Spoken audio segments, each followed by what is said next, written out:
Impact leadership. What does it mean to wake up each day knowing your work, effort, and passion is being transformed into creating change that makes a difference in your business, organization, community, and your own life experience?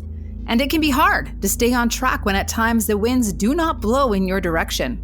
But you persevere, one step forward at a time, creating something better. This is fulfillment in action. And this is Passion for Impact. Educating, empowering, and elevating social consciousness in people, business, and teams, one inspiring conversation at a time. Passion for Impact is brought to you by Rock Your Leadership. We train leaders on how to grow success, drive change, and not burn out. Visit passionigniter.ca for more details. This is the Passion for Impact podcast with speaker, trainer, and socially conscious advocate Tricia Miltimore. You know, one of the best parts of hosting Passion for Impact is I get to have pre-interview chats with guests to get a feel for our chemistry and check in on the topics that will matter most to each person. Well, Julie said one sentence to me, and I was instantly thinking, this is going to be a great conversation. I'm talking upbeat, real, raw, open, and fun. These are words that describe how I felt about this woman after one short conversation. So I cannot wait to dig into her passion for impact story and, of course, all the wisdom that comes along with it. But first, some background. Cole is a recovered lawyer, mom of 6, and co-founder of Mabel's Labels. I'm sure you've heard of it. She has helped her company bring their product to a worldwide market, gain media recognition, and win countless entrepreneur awards. Cole is a best-selling author. We'll talk about her book, regular television contributor, a sought-after speaker and MC. She is here today sharing her energy and love with all of us, and I am very excited. So thank you, Julie, for joining in on Passion for Impact. I'm so happy to be here. Thank you for having me. You know, you have quite the intro bio. It's short, but man, that's jam-packed and powerful. I was bugging you in our first call there. I'm like, oh man, you have 6? I mean, I have 4, which, you know, is not the most common, but 6, wow. I mean. Yeah, I think you said that you only had 4. And I think I said, I don't think you can ever put only in front of the word for when it comes to children. It's such a matter of perspective, right? It's such a matter of I don't even think you can put only in front of 1. Like, that is true. Yeah. I can only imagine. Actually, you know, I always think back to, you know, when you first start having kids and how traumatic that first one was. And for anyone who's pregnant and about to have a child, it is beautiful and amazing, and it is going to change your lives in countless amazing ways. But I remember sitting on my couch nursing, and I called my mom and I was crying. I'm like, is this my life? Is this all I'm going to ever do? It's pretty wild. I remember that first one too. You come home and then I looked at him. I'm like, so you're not going to leave. Like, you're just now here. And now, you know, that one's 22. And guess what? They do leave. They do. They do. I have 3 away at university now and only 3 at home. So they do take off. And it does go quickly. And you know, that's the thing, it does. And that's part of the conversation I would love to have today. I mean, we could talk for hours. There's so many arenas of thought, leadership we could talk about. But, you know, in Passion for Impact, there's a lot of people listening who have passion, who want to create something that does good, whether it's through business, perhaps organization of some sort. And they just don't know where to start. And hearing a story like yours, where you have a busy family and you've created this business, if we could go back to the beginning, where Mabel's Labels started, and kind of give some context about where you were in your life in terms of family and all those variables, I would love to be kind of guided through the process of how did this come to be? Right. Okay, well, yes, it came to be for a couple of reasons, really. As you mentioned, I'm a recovered lawyer. But at the time, now this is, we're coming up to 20 years ago when the concept was out. There were 2 reasons why Mabel's Labels started. One was that at the time, I, along with my co-founders, we had small children and we were losing stuff, and we were using, masking tape and permanent marker, and it was, not really doing the job. So we thought there must be a great product out there that's dishwasher, microwave safe, so that we can label our kids' bottles and sippy cups and all that jazz, and it'll come home from daycare or play groups or wherever we are. So there wasn't. So the first reason was wanting to fill a gap in the marketplace. Now, the second reason, and this is where the kids come in, is that at that time, my eldest child had just turned 3. And he already had 2 younger siblings, so it was busy. And he got diagnosed with autism. And I knew that at that point, all the research I did showed me that I really wanted to commit to his early intervention. So I didn't think the traditional workforce was going to suit my needs. I wanted to be able to advocate for him, set him up with an amazing program for early intervention. So at that time, that's when I went to my girls. I'm like, hey, we had that idea about the label company. What do you think? And there was no turning back. That was the start of it. And we've been happily making labels ever since. So you are in a situation of 3 kids under the age of 3, which is mind-boggling, and I bow to you. Diagnosis of autism, wanting to be there for early intervention. So just really needing to be there and be around. And obviously, I guess the lawyer lifestyle maybe doesn't really support that. Right. I think often the traditional workforce doesn't support that, right? I mean, especially in those days, like that's 18 years ago. And it's funny because as we created Mabel's Labels and we had the unique opportunity to create a workspace based on our core values and the kind of work culture that we wanted. So we always remained flexible. And, so when COVID happened and all these companies were panicking about how are people going to work remotely? We don't have the software. They don't have the tools. They don't know how to. Our people were like, oh, so same. Right. Yeah.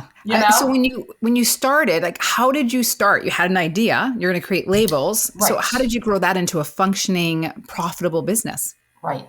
So initially it was the concept. Okay. And then it's like, okay, well, we have to do our research. The thing was, we knew our market because we were a market. We're moms. We know what we want. We want super cute, highly personalized. It's got to be durable. The secret sauce is it's got to do what it say it's going to do. Like it's going to go through the dishwasher. It's going to go through the microwave. It's going to be UV resistant. It's going to do all the things. Then, roll out the clothing labels. They have to go through washers and dryers and that sort of thing. So, and this was the nice thing about having 4 partners at the time. It can be 4 co-founders can be a lot because you got a lot of personalities and you got lots of feisty conversation around that boardroom table, lots of opinions, all that jazz.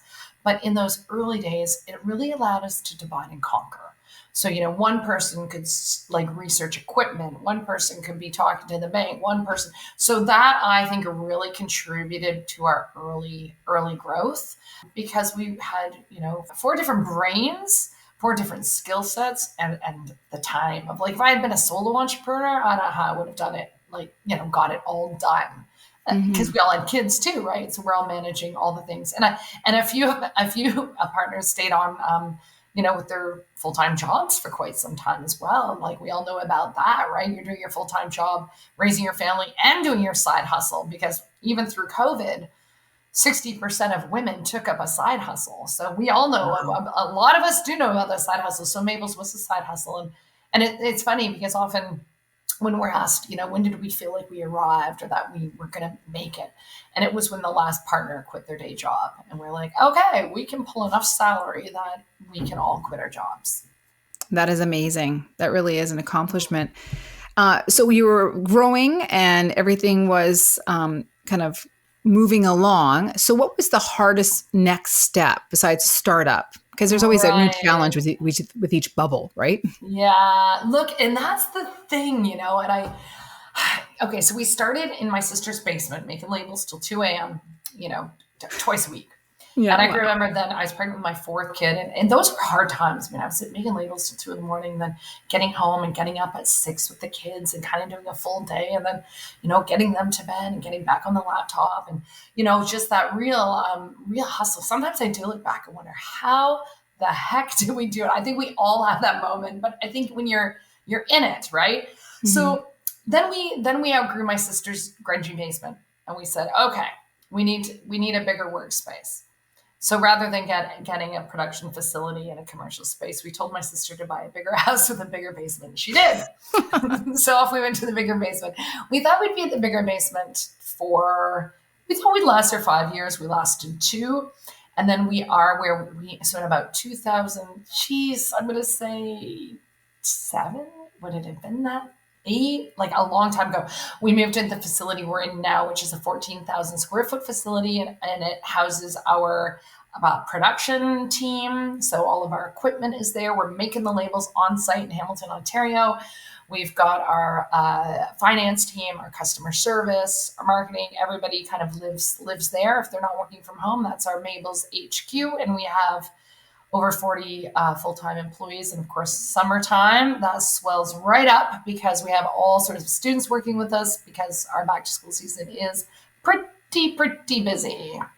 Wow. So that's how, now as far as the biggest challenges, you made a point there, which is every time you grow, the thing is you think you know what you're doing, and then you experience growth.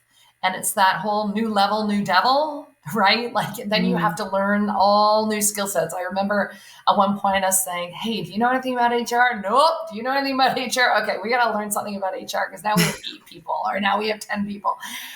So it was constantly adapting. And I always say it's that getting comfortable, being uncomfortable, because as soon as you are comfortable, there's going to be a shift, there's going to be a change. So you better be ready for it.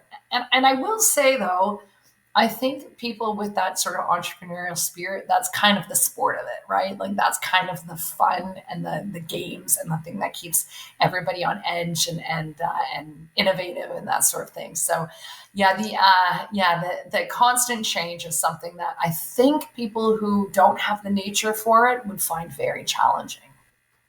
That is very true. I once had a mentor tell me that being an entrepreneur is to be an agent of change. And I thought, oh, that's very true. Lovely. Very true. Yeah. I always think back in our own companies, that moment where you do sign the lease or purchase the building for that next big step, especially in the manufacturing side of things. Do you remember that moment where you're like, oh my gosh? Yeah. And look, we were obviously, by making my sister buy a bigger house with a bigger basement, we were a little bit hesitant. And I think it was, we were just so focused on getting our product out there and label making that we didn't want any distractions because we just wanted customers. And we were putting all of our time into just going and getting customers and being out there and marketing the heck out of it.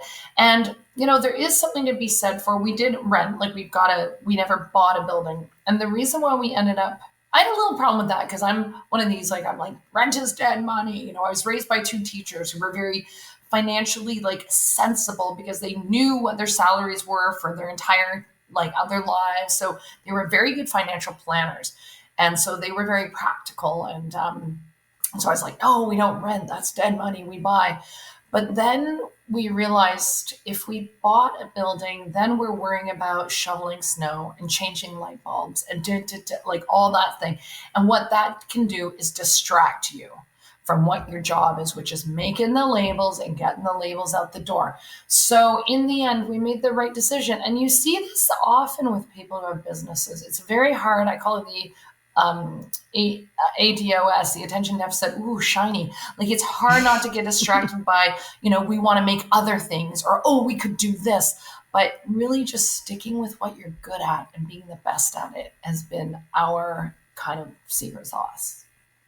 And so what were the most successful forms of marketing at that stage that worked for you? Right. Okay. So you have to remember when we started, our website went live 18 years ago.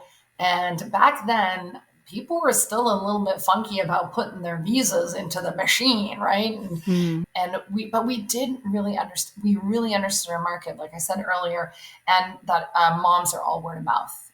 So moms were talking about our product, at the school drop off and at daycare and, at the camp information sessions or the side of the football field, or they were talking about Mabel's labels. And we got a couple of really nice PR hits, early PR hits in some magazines and on a Daily Candy, which was a website out of California. One of our customers had submitted us. We didn't even know. And then, we had that moment of, we log in, it's like all these orders. We're like, what is Daily Candy Kids? Where are all these orders coming from?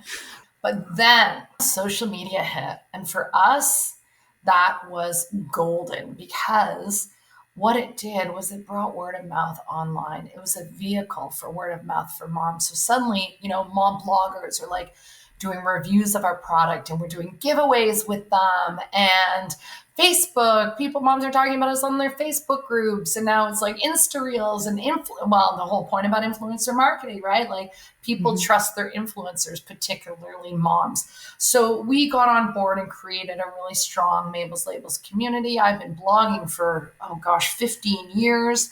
And, we have over 200,000 Facebook fans, 100,000 Instagram followers, a vibrant blogging community. And because we always want to provide community, that's what moms want from their brands.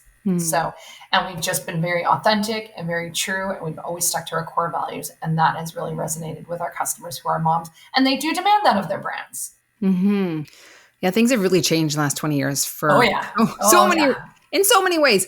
Okay, so give us a snapshot of Mabel's Labels right now, and then also your role in Mabel's Labels and how that has evolved. Right. So Mabel's Labels right now, like I said, it is very hectic. Those machines are going constantly. We're getting back to school is our busiest time of the year, followed by camp season is also quite hectic. But yeah, it's going really well. We do, we're very profitable. We have a very vibrant community. We have very loyal customers. And it's just been really a wild ride. I'm still involved. We sold 5 years ago to Avery, which is owned by CCL, but it's still same old Mabel's Labels. We're in our same location, same staff, same brand, same everything. I'm still there, and I'm working as their senior director for public relations. So, I just still do my thing, which is connecting with moms and doing media and speaking engagements and podcast interviews and doing all the stuff that I love doing and getting the Mabel message out there. It's one of the things that I just find super inspiring is you took your passion and you created a product and a company that was profitable. You're making impact. And then you also chose to sell it, and that's an interesting process. I can only imagine on many different levels. How was that for you? I mean, you put your heart and soul into something for so long. Was it difficult? Was it easy? Right. Give us the scoop. So look, the whole preparing to sell your business, we got reached out to about it. And people had reached out to us before, and we're like, no, we're not ready. We were at that point about 14 years in, and we're still, the 4 co-founders were running it kind of as co-CEOs. It was getting a little bit cumbersome. We're like, we need to go to next level. What do we want that to be? And then we were approached, we're like, maybe this isn't a bad idea. We've been at it a while. We've, you start it, you grow it, you scale and exit. Sounds like a pretty good plan. I mean, we weren't running the business to leave it to our kids as a legacy business. So a few things we had to make sure of was obviously, make sure you're going to go through due diligence. You want to make sure all of your paperwork is in order. You want to make sure the price is right. You want to make sure they're going to carry through, like with your brand promise. We definitely, that was really important to us, making sure that, our employees were comfortable and that it was going to be a good transition. A lot of founder leaders leave, and the other 3 did leave. I was written in for a year. And then after that year, I was like, I'm still liking it. They're like, we're still liking you. So I stuck around. One other stayed as well. And she was the GM up until about 2 years ago, I think. Mabel left. And Karma's our GM now, which is amazing because she is somebody who literally in 2009, we hired on a contract to do a marketing project for us. And she's been with us ever since, and she's climbed through the ranks. And now I report to her, and I love that. I love that we've created jobs, particularly for women, and we've seen them grow. We've had people who started in production and then ended up being leads and managers and that sort of thing. So that feels really awesome as well. So the selling for us was great. You got to make sure the price is right for us, particularly with 4 of us. We don't want to give all of our hard work away. There's a lot of sweat equity there and a lot of investment. Mm-hmm. Yeah, so it was a fairly smooth process for us. We started talking in July and we closed end of December, which is actually very, very fast. I would warn people, if you're thinking about selling, there is a lot of prep to do, even personally. You want to make sure that you set up a holding company. You want to make sure you set up trust funds for your kids so that you have places to put your money in tax effective ways. And there's lots to consider. And many, many, many companies have been left at the altar. So it is not over until that money is in the bank and the deal has gone through. Wow. Well, congratulations on all that kind of success. And of course, you have been through quite the journey in the last 20 plus years, and you've written a book. What's the name of the book? Where can people find it? And what can we expect? Right. So the book is called Like a Mother, Birthing Businesses, Babies, and a Life Beyond Labels. I love And it that. can be found on Amazon or go to Indigo's website, Barnes & Noble, all the usual, your favorite booksellers. And it is jam-packed with life lessons, business lessons, parenting hacks, kind of that whole managing the mother load, full of real stories, of course, with some humor. You can certainly hear my voice in it. So it's been a lot of fun, and that was my, when things shut down with COVID, I usually do a lot of traveling, a lot of speaking at events and conferences. And so when we were grounded and couldn't go anywhere, I thought maybe this is the time. It's been on my agenda for many years to write this book. So the timing was perfect, and that's what came out of COVID for me. Wow. So you just sat down and wrote it, and did you do some time Yeah. blocking for that? Yeah, That's amazing.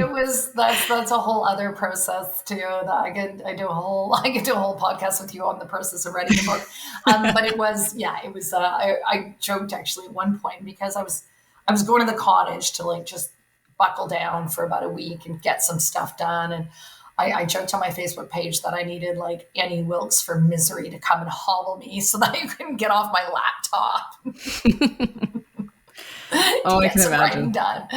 Yeah, but it's funny when you think, when I think about passion and kind of the stuff that you folks talk about there. And, I think it's really important also that women in leadership are also far more philanthropic than men.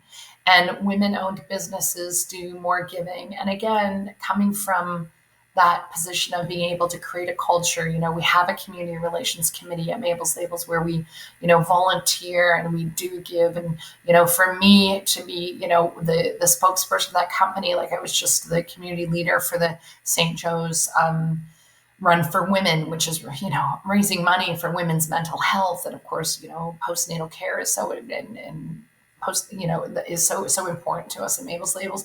So it's been really amazing to be involved in so many community things and for our company to be represented on that level. It's been that really fills my cup. Oh, that is amazing. So if you wouldn't mind, share the name of the book one more time. The book is called Like a Mother, Birthing Businesses, Babies, and a Life Beyond Labels. Perfect. So Julie Cole, available Hopefully online. You put the link in the show notes or something. Yes, absolutely. Awesome. And it's on Audible as well. Because you said you know what? I have to record it. I've been delaying. I got to do that. You know what? It's killing me. The thought of reading my own book out loud is I can't procrastinate enough on that. But I know I've got to do it. Oh, and I love being able to hear the author's words through their own voice. It's great. I know, but you know what? I'll tell you what. When you're done writing a book, you really don't want to look at it again. I can't look at my words one more time. How torture? Well, when it is, when it's on Audible, you let me know and I'll reshare it. I'll reshare it.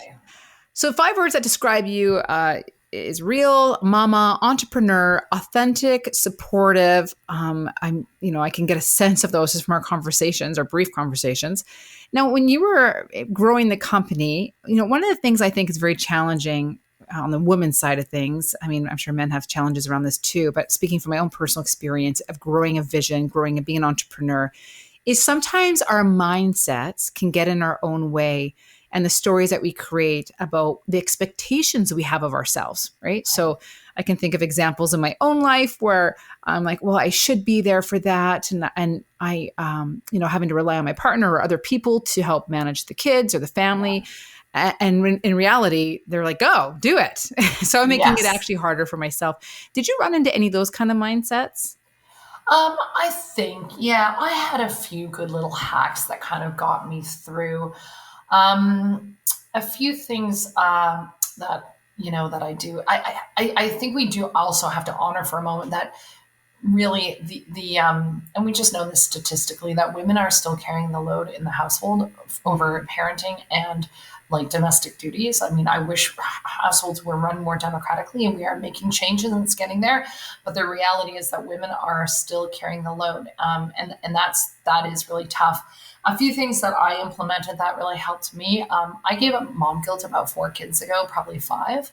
I can't. I don't have the capacity for it.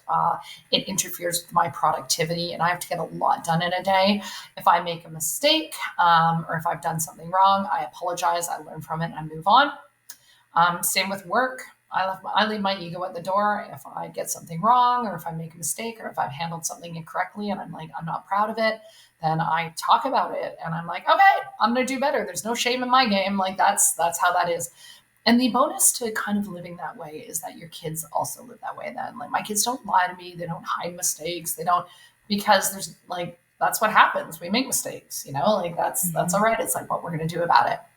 So that is one thing. I really, I often say don't cling to a mistake because you've spent a long time making it. I learned that lesson when we had an employee once that we held on to for too long. And I think what happens is that we tend to, like when we invest in something, we just tend to keep investing in it.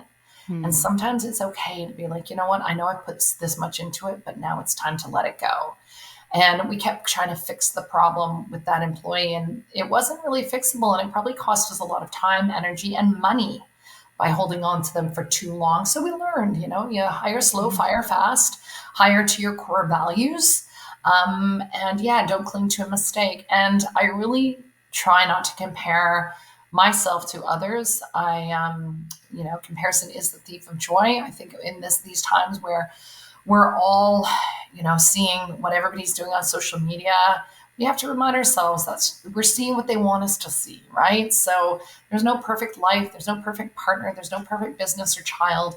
What you're seeing is the highlight reel. So, try not to compare yourself to others.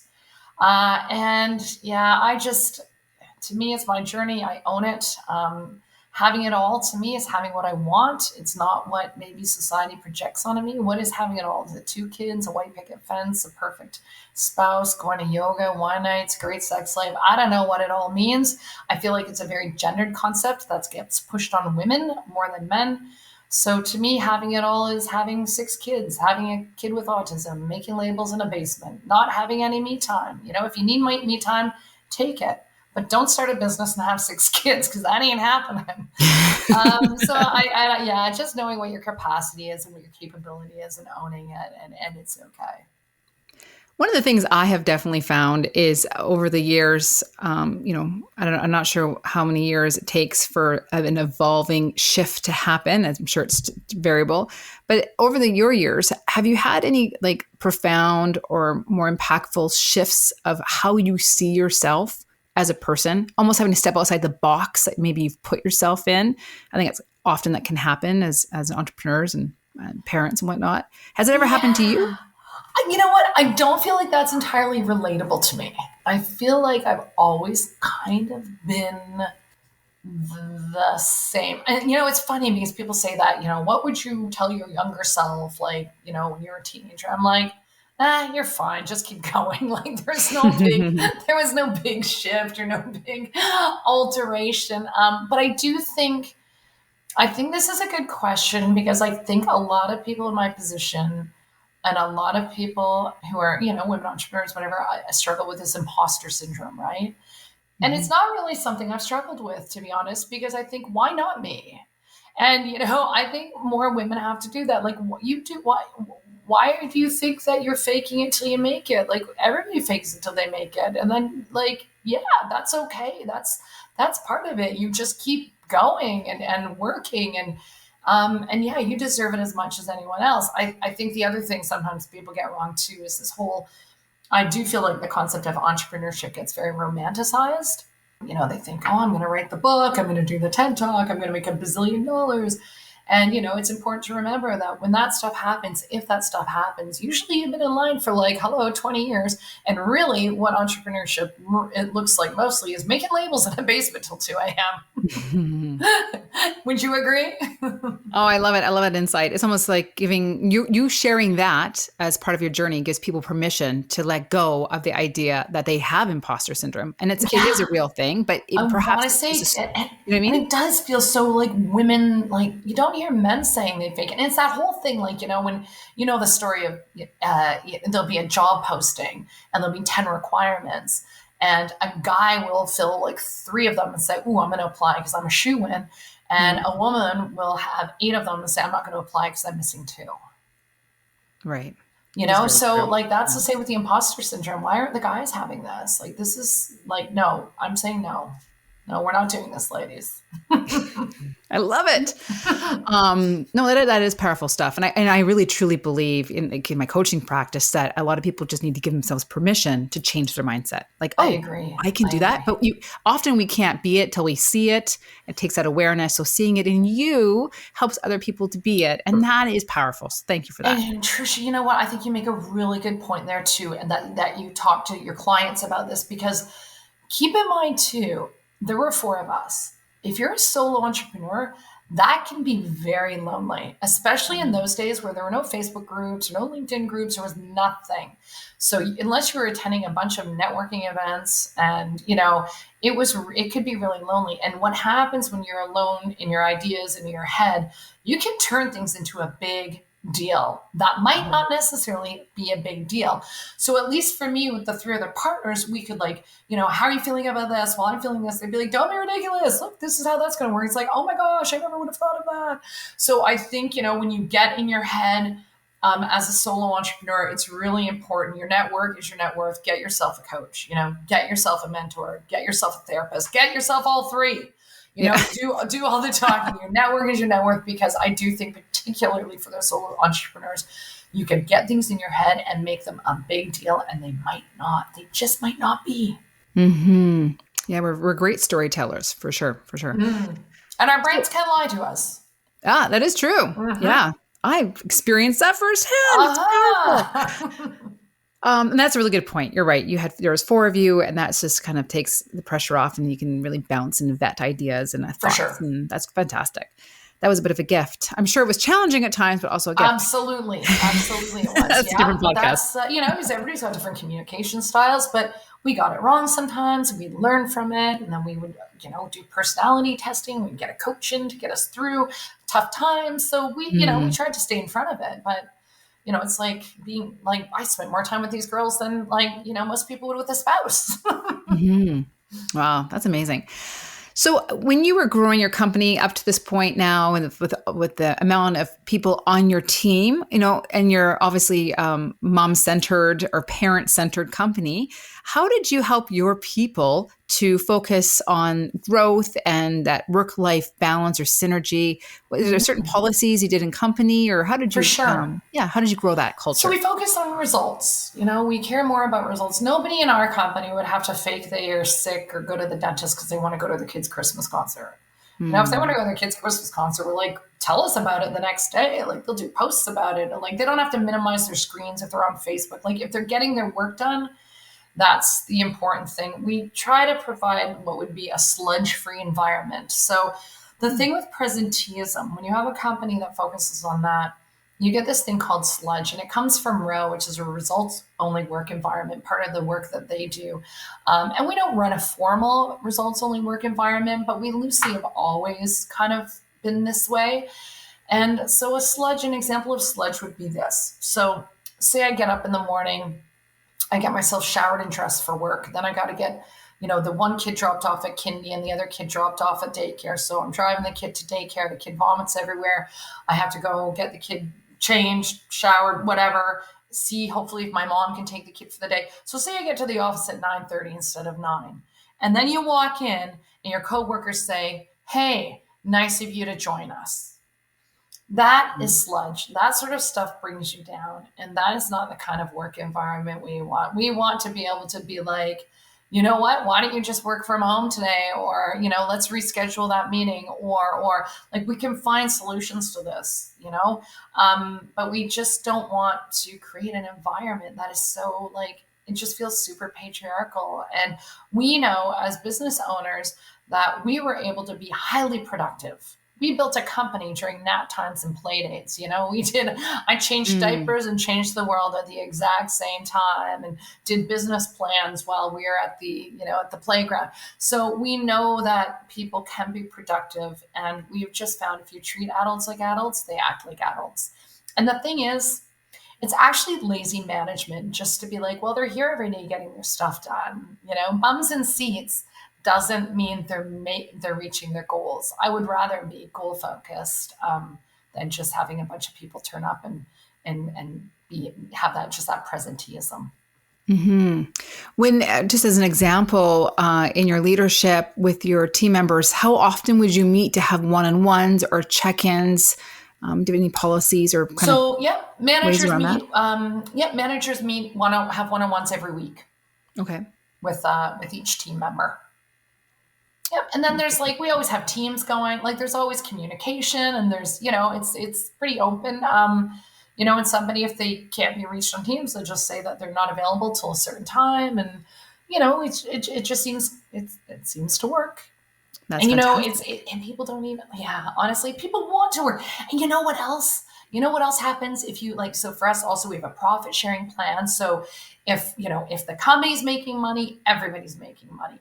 And that inspires, the person who's making the labels to make sure that the quality is great. And it makes the person who's in customer service make sure that they're making the customer so happy. And it makes the IT people want to make sure our website is highly functional and, we get our labels out the door. So everybody wants to be involved in making the company successful because they also reap the benefits. And the other thing, which is so important, and it's very hard for entrepreneurs, I know this because of business owners, and we had this problem too, is that when you hire managers, it's very difficult not to micromanage them because you have your way of doing things, and entrepreneurs can be control freaks, but you have to let the managers manage and let them make mistakes and let them do things their way, because otherwise you won't retain them. And if you're spending all your time working in the business, you're not spending your time on the business. So the business will not grow. And if you give them the freedom to make decisions, they will be more entrepreneurial in their jobs, which means they will be more innovative and you will be more successful in your bottom line and everybody will be happier. It's a win-win. Oh, I love that. There's so many good nuggets in there. So I'm going to have to take that out. I could talk forever. It's fantastic. It's fantastic. So Julie, what's next for you? What's coming up in the next 5 years? Oh, there's $1 million question. Yeah. I don't know. So right now, of course, I'm just doing all the PR around this book. Travel is now kicked up again. The calendar's filling up with things, which is exciting. It's great to be hitting the road again. But for now, I'm just loving being at Mabel's. We're rolling out some great new products. The team is highly effective. This management team, I've never seen anything like it. It's just incredible. So just, carrying on as we are and, doing the do and hopefully, raising these kids to be decent and half decent humans. As I said, 3 of them are at university, 3 are at home, but I've got one going to grade 12, one going to grade 11. So I'll have another couple out the door and one going to grade 8. So it's really fun ages too. And I will say for the people who are listening with little ones, it does get easier. When they say bigger kids, bigger problems, okay, that's not been I find this really easy.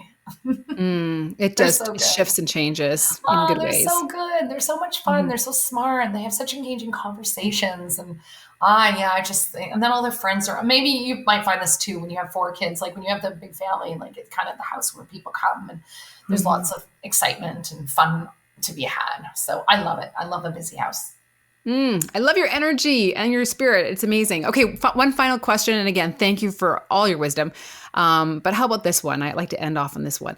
What is the best wisdom that you have ever received?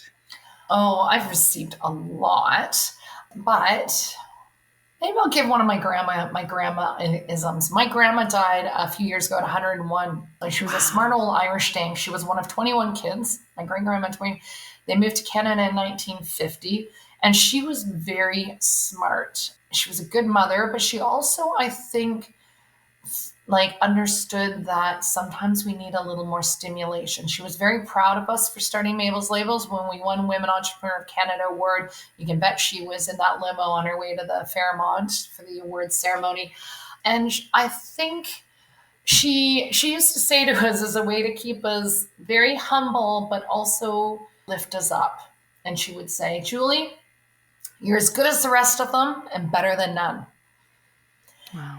And I think that is, it's a great way to live. Well, on that inspiring grandma note, thank you for being here on Passion for Impact, for sharing your story, your wisdom, your energy, your time. And I cannot wait to dig into your book. I'm going to get into that. And you let me know when it's on Audible as well. It's usually what I have time for. Yeah. And thank you. Thank you for being here. Thank you so much for having me. And obviously, if anyone wants to find me, you can go to mabelslabels.com/Julie Cole. And I'm on the usual spots like Instagram and Facebook and all the places. So easy enough to find. So I'd love to connect with anyone out there listening. I love it. Follow Julie. You'll be so happy you did. Thanks, Julie. Take care. Thank you. Passion for Impact is sponsored by the Inspire Store. Need a gift that inspires? Inspire Store features exclusive ethically made goods and jewelry that embodies these 3 words: yes, you can. Every purchase supports Food Banks Canada. Plus, you will receive Tricia Miltimore's popular personal development Shift Up e-course. Empowerment awaits you. Shop with impact at inspirestore.org. If you love learning how to live and lead in a caring and fulfilling way, and you find this show inspiring, please share with your friends, rate and review this podcast. Passion for Impact, it's brought to you by Rock Your Leadership. We train leaders on how to grow success, drive change, and not burn out. Visit passionigniter.ca for more details. Thanks for listening. Thank you for listening to the Passion for Impact podcast. Visit passionigniter.ca/podcast to subscribe for episode notes, links, and special offers from show guests. Cast your vote. Make your impact. One socially conscious choice